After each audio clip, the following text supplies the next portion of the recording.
My name is Benita G. I am the Education Concierge. You are joining us for season 4 of Conversations with the Concierge. I am glad season 4 is happening. It almost didn't. I'm still debating, but the guests are here. You know, I have vetted them. They are ready to teach us how to disrupt, dismantle, put it back together, burn it down, uproot it. All of the things about education, from the front of the house to the back of house, what we call it, all things in between. If it's not working, we need to let it go and start over. We know we are still in COVID. Now we have this new thing, monkeypox, y'all. I'm scared. Like, I'm completely scared. I don't know. Now they're saying it's like an STD. I was like, what? We're going to get into all of that. I have my guest, my sister, my friend, the mother of the year, spouse of the year, educator of the century. She helped me get through COVID as we were locked down. As an educator, you always need somebody to help you. As the strong friend, you always need somebody to check on you. And that is what she did for thousands of people on Instagram and on Facebook. But she's been doing it before social media. She's going to talk about her company. She's going to talk about where she is as a mom, where she's going as an educator. But more importantly, she's going to talk about why self-care is essential for educators. Because y'all know self-care to me is not selfish, is essential. We're going to get started. I'm going to let her introduce herself. Welcome to season 4 of the Education Concierge podcast. Thank you so much. That was a beautiful introduction. I am Avice Warren, and I am an educator by day. And in between car sessions and the weekends at night, I am the person who comes on and just says, "Hey, good people," and just checks in on the people and see how things are going. So that's pretty much it. Mom, wife, friend, all those good things. Yes. Okay. So we're going to start because your company is called, hold on, find it, Moodment Management. So tell us the name. What does your company do? How did you start? How did you even get into that? And what's your niche? Okay. So I help women let down their hair, even if they have no hair, find a way to reset, refocus, and release. And that pretty much started off because I'm a dance educator with combine the movement and just being in the mood. Because at one point I was like, I'm in a funky mood. And so they've got to shift this mood and figure out how to make it work. I found that through that whole process that I focused it towards teachers, mainly because I was burned out teaching when I started the company. So it was that, and then it shifted to the kids. So it's just one of those things that's a mood changer for everyone, but the primary focus has been women, but just getting everyone back in sync with things, because things happen and they go left real fast, and just trying to stay afloat and keep things moving. So that's how the movement came as the name, because, a movement as a dancer and the mood just combining those things together and just helping people just to release. And then I think initially when I started, we were doing movement, including yoga and dance and just body movement. And then it was like, okay, let's just find a way to center everyone with mindfulness, things that just touch people different ways. Okay, so one, I always laugh because when I first met you through my sister, who was a therapist. Mm-hmm. It took me several times asking my sister. I was like, "Oh, okay, so call Avice the therapist." And she's like, "She's not a therapist." And I was like, "Uh-huh." And my sister's like, "Oh, she's a teacher." She's like, "She's a dance instructor." I said, "No, are we talking about the same woman?" And she's like, "Yes." So every time I hear you say that, I go, "That's not what every time in my head, I'm like, no, she's a therapist." And she's like, "She is, but she's not.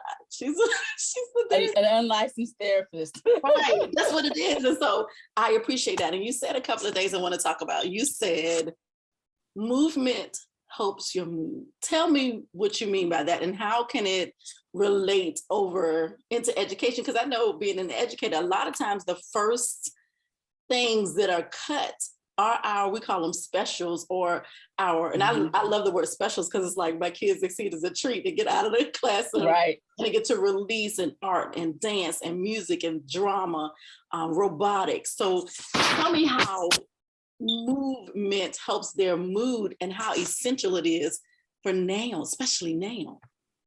Okay, so I know, like, I've been a dancer forever, so for me, that's just like a natural thing. But I noticed that when I first started teaching, we had kids that, like you said, they would come to school just for the specials. They would come to school and my classes would be packed. And it'd be like, we could only have 25, we could only have 20. It was supposed to only be 20 kids in the room. And I was like, I'll stretch it out to 25 just because I knew. I knew there were kids that were coming to school that if they didn't have that class that day, it was going to be a bad day at school. It was going to be rough. And it was just that the movement just allowed them to release whatever, just express themselves. You had kids that were just quiet all day long and would come to dance and just move all along. And we know, I just in general, if you go to a good party and the music is right, you're dancing and you're feeling some kind of way. You're just not just, I'm here, this part, this music is great, but your body just moves.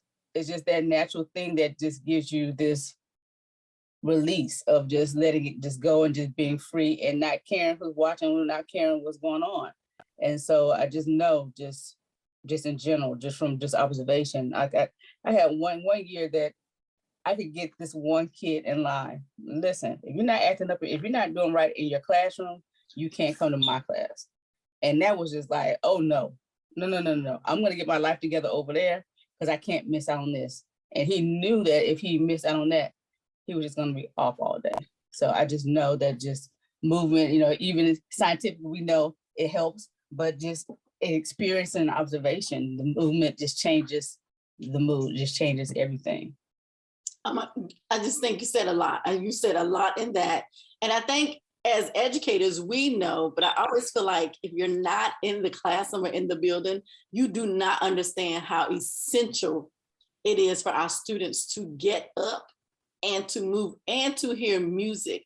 It is something about even when I play music as they enter the classroom, and they're little, I'll see them and I'll say, don't sing, let the professionals do that. But, they can bob their heads. And even when I give them time on Friday, if they're doing independent or makeup work, to put those earbuds in, and they can hear, they are focused and they like, nobody's off task, everybody's doing their thing, even if they're working in groups. And I'm like, it is something about this music. Now, I'm gonna go back a little bit. Why dance teacher, instructor, why dance? Like, why have you been dancing all of your life? How? Because I claim to be a dancer. Like, I was that kid that went to piano lessons and the piano teacher said, not this one. Belinda got to take piano and my parents put me in gymnastics and dance. And I literally can tell you, I would not be the woman that I am if they had never put me in gymnastics and dance, because it requires discipline. I was a clumsy little skinny little lanky child, was tripping over the stuff, and that just it balances me. Tell us, how did you get here? So my mother made me go to dance class. She was like, thanks, Mom. Yeah. So because I was like, jumping off the furniture. And she's like, yes, so no. We're going to do something with this besides you jumping off the furniture. So she threw me in ballet, and I was like, okay, yeah, fine, I'll do ballet. And I was really good at it. So she was like, hey, let's go, do jazz, whatever. It was just that constant go of movement, of doing things and keeping me off the furniture. And I just, I just stayed with it because it was just several things. I would say like it was my release. It was the way that I met other people, the way that I socialized, the thing that allowed me to travel. I was able to go to like 40 states through dance, from dancing, went to Europe for dance. So went to the White House. So it's that thing that just keeps on doing something while providing like that release that I'm just thinking like on stage, like I'm on stage, I'm a different animal, I'm a different person. I'm usually the shortest person, but I'm just like, you're not gonna outdance me. You're not gonna be bigger than me, because I just feel it's like, this is the thing that gives me the strength, the power, and I'm gonna move through that. So yeah, like that's how the dance just stays. So did you grow up like me? I'm gonna dance with Alvin Ailey. Like, This is my dream. Harlem Dance Theater, like, and I'm laughing there because when I look back, my parents were supporting it, but they were also like, "Girl, we from Lawrenceville, Virginia." Like, hey, nobody's coming here. like Richmond is the closest, DC is the closest. You would have to be homeschooled, and you didn't do that in back in the 80s. A lot of African American families were not doing that, and my mom was just like, "Look, we're gonna take this as far as it's gonna get you till you get to college. And in college, if you want to be on a dance team," she never said, she didn't say major in dance. If you want to be on a dance team when you go away to college, we'll support that too. How did that shape you, and how do you now put that into the scholars that come in your class or in your building, period? Well, I think I know growing up, like Debbie Allen was my girl.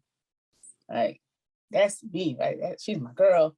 And I would remember telling my kids, my students, listen, if Janet Jackson comes by here, she looks for some dancers, I'm out. I'm out. Great show, great performance, I'm out. So y'all don't even look for me. If she's coming, I'm gone. So those are like the things I look for. Like Debbie Allen, she showed you the discipline on television. She showed you the technique. She showed you that you can live through the art. So it was just like, that's my girl. I had a chance to meet her one time at a dance conference. I was just like, sign my book. You know, you gave life to everybody in this room. So yeah, so she was there. And then when I went off to school, I went to FAM, and my teacher, Dr. Barbara, she had been there. She had taught my mom actually. And then she would take us to the dance exchanges. So we would see other people that look like us at the Black College Dance Exchange. So we go to school and just see different bad dancers just all over the place. And so those experiences helped me to go and be an educator. And from there, I was like, okay, listen, you can go and do Broadway, you can go dance commercially, you can do different things. I would bring those same people to the classroom. Here's your research paper, let's do this. I was able, actually one year I had a dance captain at Howard, at Florida Atlantic, a dance captain for the Miami Heat, one for the Marlins, one for the Dolphins, all in the same year. And it was just like, we just kept on pushing. Here are these people out here that you can look at and be like, or be better than, and they come out, and then they all came out and did the same thing. They always come back. You made it through those book reports. Yeah, I know. Yes. Yeah. You needed to know. Right. And I remember Broadway, you didn't know what that is. And Broadway, what's that? You didn't know what that is. And I actually took them on trips to New York, to Atlanta, to Orlando, places where they could see performance backstage, and then to shows. Specifically, we went to Allen on purpose so they could see bodies that look like theirs moving and dancing in that space. So that was important. So I didn't even know about the Black College Dance Exchange. Is that what you said? Yes. Never heard of it. And look, here I am. I went to HBCU, you went to FAMU, I went to Hampton. Listen. Once again, it's so much. That's how I saw Hampton. That's so how it would happen. Look at that. And I was like, I didn't even know about that. And so now I was like, okay, hey, there's a Black College Dance Exchange. Listen, when I major in this, it's possible. And you said something important, exposure. Mm-hmm. Because I know exposure where the sororities and fraternities are very strong in exposing us in my community to Black art and Black culture. So I remember Delta Cotillion, we went to see Serafina. What? Yeah. What? Like, I remember Serafina, like it's etched, color purple. I was an adult. But Serafina, I was a teenager. And I remember looking, and I'm like you said, you're looking and these people look like me. They're shaped like me. And they're doing these things. And I'm like, oh. And then the storyline, of course, behind Serafina. If you don't know Serafina, I'm going to need you to Google it. Okay. Right. Because I'm not going to sit here and talk about it. But so went to FAMU, love a legacy, because I do remember your mom went to FAMU. You went to FAMU. The legacy is continuing. But before we get to that, because we're gonna come back to that, why did you decide movement management is going to be something that helps disrupt or something that helps the culture? And when I say culture, it doesn't mean race, it means the culture of education, the culture of mindfulness in a space that we're not always exposed to it. Why? Because I saw the need. You know, people come in and I'll say students, teachers, all of us come in the building and we have something going on. There's something going on. It's just like, you know, this is too much. And maybe the classes are crazy or things going on at home, things going around. And it's just like, why are we still trying to push through that? We can't function normally. If we can't function. Why are we trying to push through it? It doesn't make sense. I can't run this class. You can't learn. We can't be co-workers if you have all this other stuff going on and you're not addressing it, and you're just not stopping for that second to just take care of yourself. It's not going to work. So I intentionally just was like, I could see my class, if they were just coming in off some kind of crazy energy. I don't know what just happened in your other class, but we're about to slow this down right now. Everybody's going to sit down. We're just going to freeze and we're going to breathe this out. We're going to take care of this right now. And it was just a moment just to stop and refocus. And it's just, I think it's important because like I said, if you're teaching and you have all this other stuff going on in your head, those kids are looking at you like, lady, get your life together because we need to do something. Otherwise, we're going to tear up this room. You're going to have whatever's going on in your head and we're going to tear this room up. We might just burn the building down to while we're at it, whatever. So it was just important for me just to do that. And then at my old school, I actually created a space where I just, here's a room that we're gonna go into. Teachers, it's not the teacher's lounge. This is the room where we're gonna go and just roost off and sit down and just have a dimly lit room just to get away from everyone else. Because if you don't, it's just gonna be crazy, chaotic. And then a few years ago, I would have students that even on the days that I wouldn't say, let's just slow this down, let's reset, they would actually come in the room. Can we just take 2 minutes just to just chill? Sure. Let's just take these 2 minutes and let's get the show on the road. Let's go. And they know when they need it. And, you know, some people are like, oh, those kids just trying to take a break. No, they know we come and get this work done. These kids want to stay after school. So these are not the kids that will just come in and just like, let's just waste time. These kids are just seriously saying, I have some personal things going on and I'll tell you some of it, but maybe not all of it, or I just have some personal things going on and I just need to slow down. I just need to sit down. They know that's the space they can do it at. And I think we get into the hustle of, okay, come in, this bell to bell, you got to do this, you got to start writing from this part, we got to write to the end of class. And there's never that just this interruption of just, how are you doing today? Are you cool? Let's just make sure you're cool. If you came in with crazy, let's calm it down. Keep this with you so the rest of the day is still cool. But if you need, don't invite that crazy back. Here's your space to just chill and move through. So that's how I got to that. And I was like, listen, I know that we're supposed to be doing some, what's that thing called? I don't even know what it's called anymore. I know it's supposed to be writing the first 5 minutes of class. We're not doing that. We're gonna breathe for the first 5 minutes and just get ready to go from there. So my next question was, did you see it being effective? But you already stated that it was. And I think that you said it as educators, sometimes we'll look at another class or we'll look at another situation and start judging.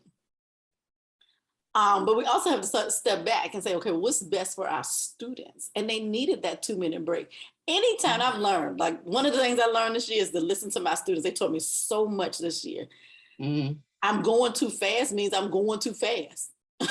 Like they're not just saying you're going too fast. I'm going too fast for them to grasp it and to get the concept, because they have had a disruption of the traditional way because COVID came through. So they're trying to get back into the routine of schooling the traditional way.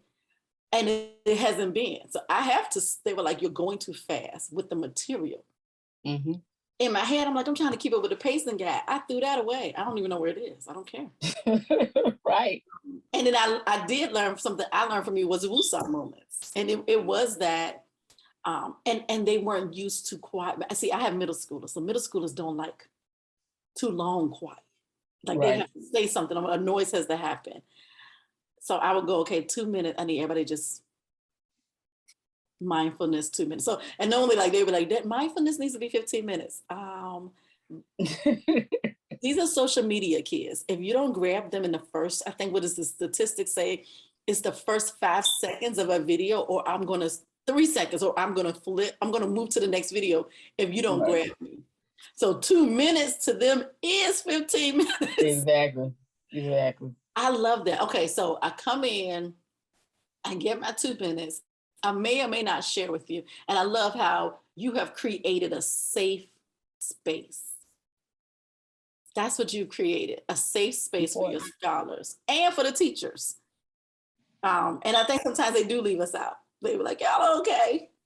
No, we're not. We're not. This week, this week I was not okay. So the mindfulness helps. All right, we're gonna get ready to wrap up. This is what I always do. These are our last questions. I love these. All right. What's next? Like, what's next in education for mindfulness, for movement management, as we look forward? Because we see the writing on the wall. We see what's coming. We know what's happening. What's the next step for you and your company and in education? I would love it if this platform could be just used throughout the schools regularly as the thing that's the norm, and not necessarily like, ooh, y'all do that in your class, or ooh, I don't have time to stop and do that. That'd be cool if we could do that. I've been into a training for mindfulness to implement it into my school, and then other places throughout the county. Comes to buy-in, comes to, do you believe that you have time to stop and do that? Will you give your teachers that opportunity just to stop for themselves, stop for their class, and then move forward? That would be, ideal if that could happen on that side. Outside of that, we're gonna do some workshops and classes over the summer. And with the candle line, with the Turbo and Trill Candle line, we're gonna do some lotions and some new creams with that one too. So with some of the mindfulness classes that I do, the workshops and classes that I do, I incorporate the candles with the boys. So gonna add some lotions because everyone wants to make lotions. So we're gonna add some lotions to that line. That's gonna be our summer project to see how we make that work. But those are the things I would like to see moving forward, see more exposure and more opportunities to put it into the community. And I'm noticing that there are a few communities that have been invited to places that normally they would be like, oh, let's just, what is that? I've been invited to those spaces to speak with teens, speak with, moms about just taking a moment for themselves. So I want to keep that going. I love it. So go back. Candles and lotions. Tell me how that plays into everything. So during COVID, my oldest son was burning 5 candles at a time from like Bath and Body Works. Those candles that cost like $20 each that you get on sale. He just burning them all at the same time. I was like, dude, we can't do this. So that on top of, we saw a few challenges from like Dwayne Wade, trying to raise money for food. And Tyler was already a part of a program that gives food in the community. And so it was a challenge. What can we do to help with this food drive? And at the same time, help you with this candle situation. Let's make our own. So we started making the candles. And then from some of the proceeds from that, we donated it to the company that he works with so they can provide meals for families that didn't have during COVID. And after, we just kept on going through, we continue to do it. At pop-up shops, they have an online thing, but mainly pop-up shops where they can get these different fragrances. The kids, they created like the first 5 or 6 that we have, and then we just play around with the flavors. We call them flavors. Okay. Avery started calling them flavors. We call them flavors. They're fragrances. We call them flavors. So we just started playing around with those and just creating new things. We're gonna do our summer line coming out now. And like I said, look, Avery wanted to make some lotions. So, well, you want to make some lotions? Let's try to make some lotions, see what happens. And it's in that he was like, this is what happened. This is what is helping me sustain through COVID. Yeah. And you were like, okay, yes. Also, you're doing too much. So how can you become an Right. entrepreneur and handle this and give back to your community? So we're definitely going to get that from you, the information, and include it in our show notes so people can start purchasing candles, making sure we're able to donate some of the proceeds back into the community, because hunger didn't start with COVID and is not going to end.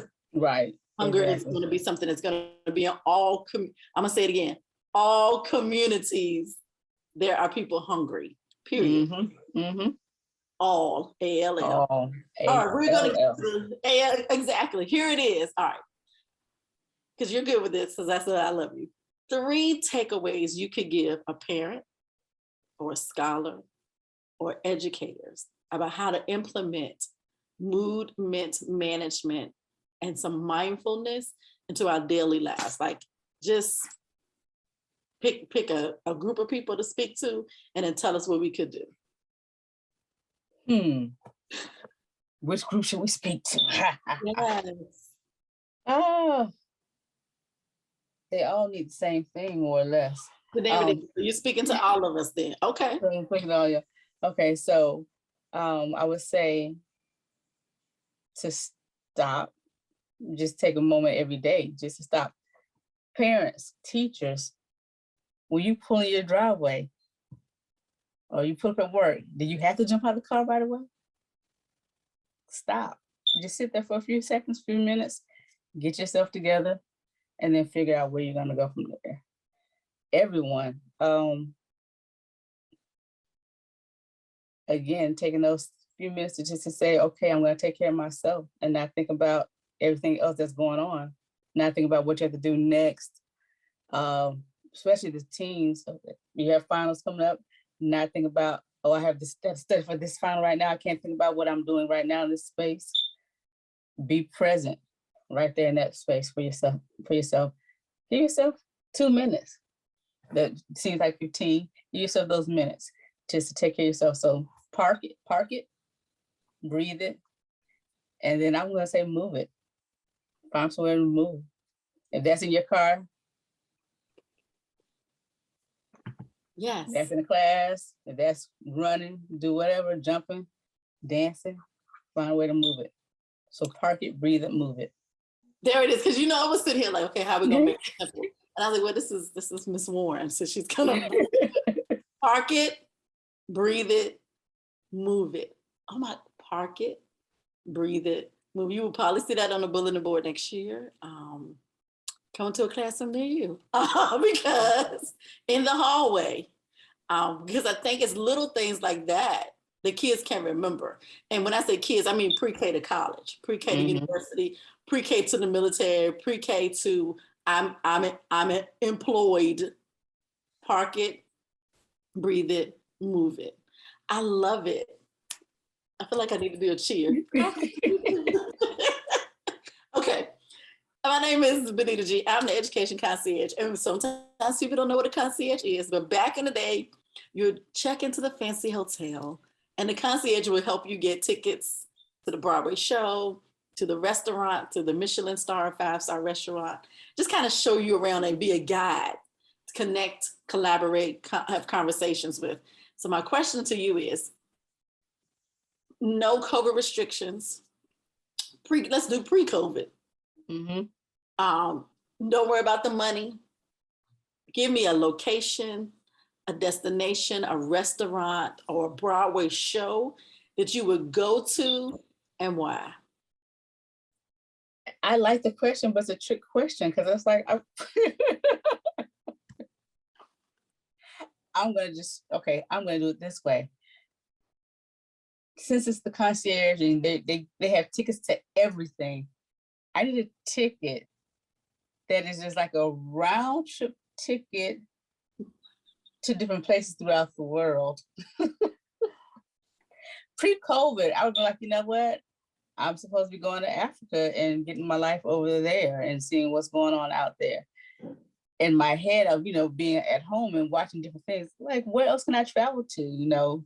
That restaurant that's under the ocean, can I go to that? This is on my world trip ticket to everything. Pre-COVID, I would have gone to see Hamilton. One of my friends was in Hamilton and she was one of the Schuyler sisters. And I was like, I saw her, she was in The Lion King. I saw her in The Lion King, but I hadn't seen her in Hamilton. So I would have wanted to go see that, like before that whole thing shut down. So yeah, I need a ticket that is gonna take me to Africa, gonna take me to different places under the water to eat, gonna take me to some tropical location, some beach to just chill. You need to have some water in your life. Always. And then Hamilton. We'll just come back to Hamilton. And then, there's some good food in New York. You got to eat somewhere else. So go where the good food is at. That's it. So there's the new show on CNN, Nomad. The guy's actually a DC native, a brother from the Southeast, because he just did his last show. He was in DC, went to the waterfront. So I was like, oh, all the places I know. He's a sommelier. I think there are only 5. It's like 5 Black sommeliers. And then he caught up with the other Black female sommelier that I didn't know about. She's in DC. Oh, so wow. when you said that, that's what I felt. I was like, okay, and then I'm probably gonna be like, and here's a camera, and I'm gonna need you to document this. I need you to blog this. Blog this, Avice, so we can show this on YouTube. I love it. All right. Last part, I call it the controversial corner. Yes. Here we go, people, because you know me, I like the controversy. And we talk about something that's like current in the news. And so I'm going to go a little bit, we know what's current in the news, but I'm gonna flip it a little bit because this is something that is bothering me still. A young man the other day in Florida was the valedictorian of his high school. He had this curly red hair, so cute. He's so amazing young man. But he's also gay. And he could not say that he was gay because of the ruling that's happened in Florida. So he decided to talk about his curly hair in replacement of speaking about being gay. And if you haven't seen it, y'all, I'm gonna add it to the show notes. It was the most remarkable thing I've ever seen because he said, as many of you know, he took off his cap, he said, I have curly hair. Everybody was like, what? They started clapping and he was like, but I want to thank my teachers and my administrators and my parents who've accepted my curly hair. And I was like, okay, now I get you. And I want to bring that up because the controversy is, how do we as educators who are now being stifled, how do we maneuver into teaching our students acceptance, which is part of mindfulness? What would be one thing, or how do we even begin? Because I don't want anybody losing their job, but I also want our students to be safe and accepted. Right. Where do we even start with that? That whole thing is just like, why are we attacking? Why are you choosing a group of people just to say, whatever you are, whoever you are, we don't accept you. We're just gonna just say you're not even worthy of our time for discussion. And if we discuss you, somebody's gonna lose their job. Are you serious right now? I think that's so crazy.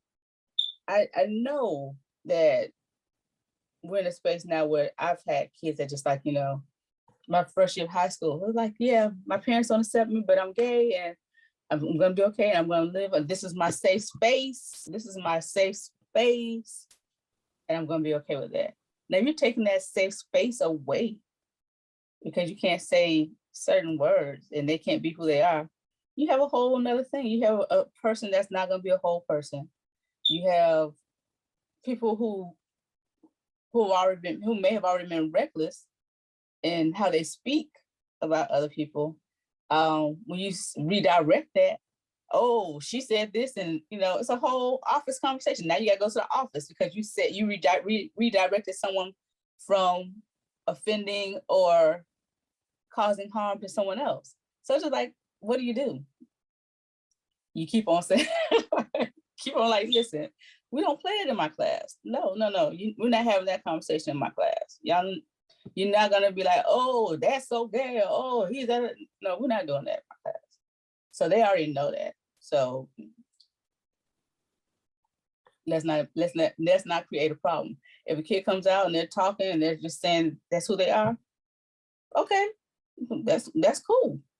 What, it shouldn't be that whole thing of now I have the stress of coming to school, probably in a space where I don't want to be at that school, and then have that on top of where you can't really be yourself because now you're not functioning throughout the day properly. So, And then I also think about my colleagues. Everything is going to be what it's going to be. When we have teachers we work with who are doing their job, and we have students who are searching for a safe place, and school has been that safe place, just like you said. The controversy is, where are they gonna go? Right. Why are we, and I love how you said, now we have, it shouldn't even be a conversation. Like, why are we having a conversation? And why are we putting more stress on everyone? And I like what you said, but you like, no, I'm shutting it. I don't care. We're not going to allow foolishness, and let's shut it down. So thank you for that, because that's the controversy. Like, what do we do? So I think what you said was shut it down. Don't allow in your classroom foolishness. And we all know what that means. We all know what it means to be negative speaking. We know what it means for slander. We know what it means when we see bullying happening. Shut it down. Just shut that down. Like, my students know you cannot call anybody out of their name. We cannot use racial slurs. We are not using anything that's gonna make anyone in our class not feel safe. Right. And that's the biggest thing. Thank you for that controversial corner, because it's not going anywhere. We're gonna have to fight the power. I got this pride posted behind me that says "Ally Safe Space." I gotta redecorate now. Yes, ma'am. You want to take that down? No rainbows. No rainbows. I don't know. I'm scared, and then I'm scared. I'm like, well, do I have a black and white class? Because then I'm scared they're gonna say something about that. Right. I was gonna say that's funny. Just like paint that. Do your whole room next year in just a rainbow. Because I would. Because that's the type of teacher I am. So what happened? I'm a Christian. That means like the rainbow is not. You can't. Me. I'd be like, the rainbow. You cannot trademark the rainbow. Right. So you can't. Don't come in my room talking crazy, because my mama had told me that when you see a rainbow, that Jesus is keeping his promises. So now I can't be a Christian in the class. So like, what's going on? No, you just gotta show up and follow that pacing guide. That's it. And now, don't get me started, because now you just any kind of degree. You went online for 2 years. You don't have a degree though. You got credits. Okay, come on. We need a whole body. Don't get. Not even the credits. Are you breathing? Did you pass the background check? It's still, we haven't gotten the back yet. Okay, go ahead, Ed. Until we get back. We just need you in the building. That's it. Because I've seen that, and I'm like, excuse me, if you are a member of the Divine Nine and or a graduate of a historically Black college or university, please take this time out to shout them out and pronounce your proudness however you see fit. I'm going to shout out in the order that I received them of Florida Agricultural Mechanical University. That's orange and green throughout the house, not the University of Miami orange and green, but the Florida Agricultural and Mechanical University orange and green that, I was born into. Parents both were graduates of the Florida Agricultural and Mechanical University. And that was just the thing. That's the school you're gonna go to. What are the other ones about? You want to go to Howard? You want to go to Clark? You want to go to Florida State? What's wrong with you? Gotta go there. So that's where we go. And then the beautiful women of Delta Sigma Theta Sorority Incorporated. You know them, the crimson and the cream. Here we are. Gotta love it all, right? Yes. You have to, like HBCU and the D9, like Right. it's the whole deal. Look, let me tell you something. I am a school teacher, y'all know that. And every year I have groups in my room, stations, and they're named after HBCUs. And whatever state I'm in, I try and get the most popular one. So of course, when I taught in Florida, FAMU, Florida Memorial, Bethune-Cookman, you know, the list is a lot. The list goes on. Always going to include Hampton, don't play with me. But, as you should. Right. So the students come in, and I think that year had 8th graders, 7th graders, can't remember. So, you know, I put them in the groups and I'm like, okay, this is your group. And, you know, I have the colors and I have the mascot, like I'm doing it. Like, don't play with me. You're going to learn this year. Mm-hmm. And a little boy, he was sitting in the groups and I'm going over the groups, you know, you're Hampton, you're Florida Memorial, da, da, da, da. And the first thing you have to do is research that school. And the little boy, he said, what's FAMU? And I'm looking around the room going, is that like something on the lunch menu? Like, is it a new cologne? Is it a new shoe? He's like, no, you put me on team FAMU. And I'm looking like, I did what? And I said, oh, first of all, FAMU. Now you're going to Google what it really stands for. Right. And what I did was while he was Googling that, I went back and fixed the tags to the entire table and my board and put everybody, something, because I had BCU. I went and put the entire names underneath. Because now I realized that I didn't give you enough information on HBCUs, but I guarantee you at the end of that day, everybody, because they had to do a presentation. So you had 30 minutes of Google, get ready to present, like this college, let's go. And they were like, what? So that's what we're gonna do. I love it. How can we connect with you on social media? And I'm gonna include this in the show notes, y'all. And then I want you to get them a little bit of what you do on social media, because but I tell y'all, she saved us during COVID. She saved us during COVID. Like, we were at school doing hybrid at home, online, and Avice would come on and people would be sharing it. My sister would be like, Avice on! Okay. Jump online! So tell us how we can connect with you social media, and tell us don't give it all away because we need to jump on. Give us a snippet of what you do to help everyone through social media. Okay, so the social media is for Instagram is Moodment _management, MOODMENT _management. The candles are at turbo _and _trill. That's that social media, or turbo and trill TRILL.com.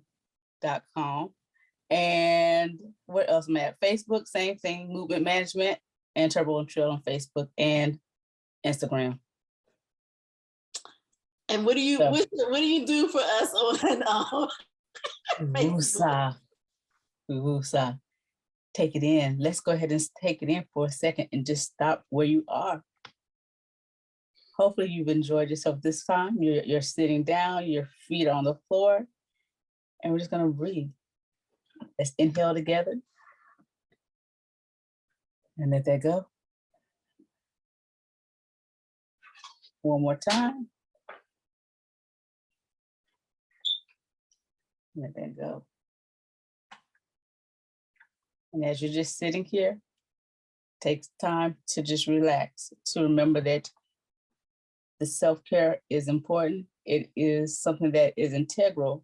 It's not that thing that you should do in addition to everything else. It's the thing that you need to do to move forward. So let's take another breath in. Inhale. And let that go. So I'm going to do more this week. And then she does the thing with your Sunday morning, huh? Yes, oh yeah. Yes, but you got. I got 5 on it. Got 5 on it. We'll do that.